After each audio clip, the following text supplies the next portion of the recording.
湾素食界的米其林日前来公布着国内75间值得推荐的餐厅，南投县占5间，这5间拢伫咧埔里，主要是咧推广着无卖的美式料理。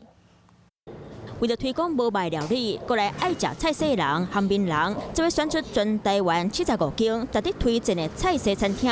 提到一切餐厅的业者讲，有机会和全国一流的业者交流，很学得真多。每个人这个做素食的手法的细腻度都很厉害。现代菜色料理和传统的素食无同，唔但爱青，搁好食，嘛爱有在地特色。素食这么好吃啊，怎么一点也不像在吃素的感觉？这摆埔里店有5间优秀的业者，入选台湾 菜世界米其林推广无肉美食的南投县议员陈义君特别分享这间一切餐厅的料理。无肉新生活推广协会菜色推广者陈定峰38个名人，就会替料理拍分数，甲全台湾75间值得推荐的菜色餐厅小介给大家。